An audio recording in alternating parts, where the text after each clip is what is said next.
Sometimes the hardest part about paying off debt isn't getting started. It's knowing how to keep going without quitting or burning out. Having personally paid off thousands in debt and seeing others pay off much more, I've learned that paying off debt doesn't have to feel overwhelming. In this video, I'm going to be sharing 4 practical tips on how you can make real progress towards becoming debt-free. And the first tip that I have is to get a clear picture of what you owe. For a lot of people, getting a full, clear picture of how much they owe and how much debt they have actually feels more overwhelming than just knowing bits and pieces of it. So what they do is they avoid it and they don't face it head on. But the challenge and the difficulty with that is it's very, very hard to fix something that we're not fully aware of or that we don't understand. So start by listing out the debts that you owe.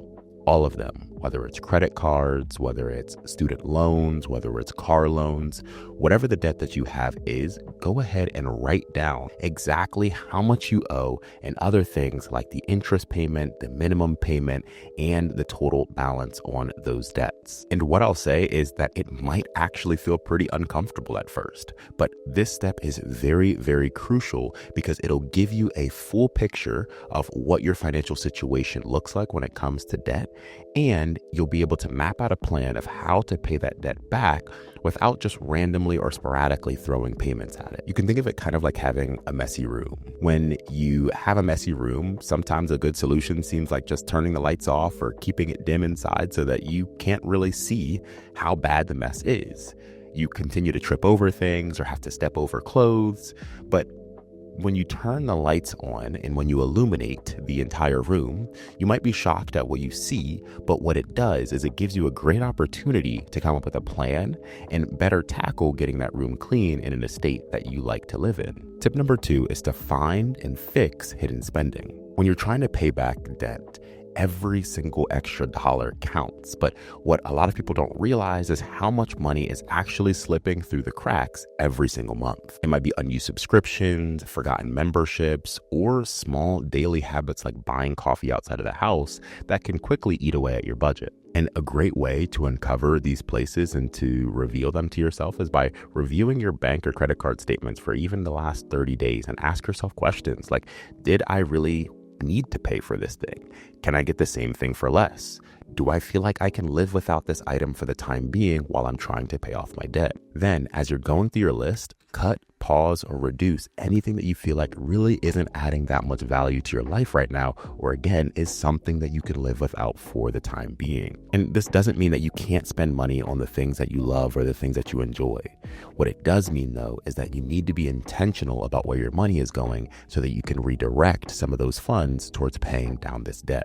Tip number 3 is to pick a payoff strategy that you can stick with. There's a lot of proven strategies out there when it comes to paying off debt, but a strategy or a plan is only as good as its level of execution, so it's important to find one that you personally feel like you can stick with. Some of the most popular strategies include the debt snowball method, which puts emphasis on paying off debt in the order of the smallest balance to the largest balance, regardless of interest rate. This method can be really helpful for building momentum because you get quick wins and it can help you stay motivated over time. Another method is the debt avalanche method, which prioritizes paying off debt in the order of the one with the highest interest rate to the one with the lowest interest rate, regardless of balance. Then you also have the hybrid method, which is a combination where you may start off with the debt snowball method, where you're paying off the smallest balance first. Then once you get some of those quick wins, you can transition to something like the avalanche method, where you're then focusing on the highest interest debt first, and then moving towards the ones with the smallest or smaller interest rates. When choosing, don't get hung up on finding the perfect plan. Find one that you know fits your personality, that is a proven plan that you feel like you can stick with over time. And if you decide to change your mind down the road, that's okay.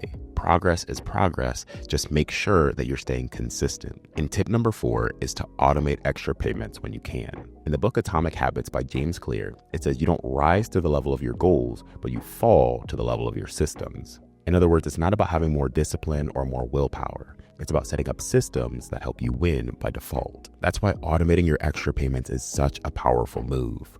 When you're relying on your willpower alone, things happen, Life gets in the way, you forget, you hesitate, you double think, or you find something else that is, at the time, potentially more pressing or urgent in your mind to put that money towards. But when your system is in place, that progress happens automatically, whether you're busy, you're tired, or you're just simply not feeling it. Some examples of this could be putting 25 or 50 extra dollars that you have in your budget towards an automatic payment to your debt that has the lowest balance. Or another example is having a weekly transfer set up for $75 that gets put towards the debt that you have that has the highest interest rate on it. It doesn't have to be perfect or complicated. The key is to just stay consistent. And the more you remove friction from the equation, the faster your momentum will build. So don't wait. Start small, automate it, and allow your technology to work for you, and don't rely on your willpower alone. See, paying off debt doesn't have to feel overwhelming.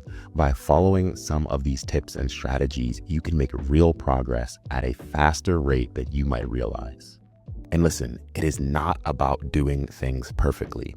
When you're first getting started, getting debt-free can seem entirely out of reach. But once you start getting traction, something really powerful happens, and that's momentum builds faster and faster, and you can start to see and envision a reality of you being free from all of your debt. If this video helped you, make sure you hit the like button and subscribe for videos just like this. Comment down in the description below and let me know if there's any topics that you feel like you want to learn more about. And make sure to check out my next video where I'll be talking about the power of compound interest and how small, simple, and steady steps over time can lead to powerful results. Thanks for watching. I'll see you in the next one.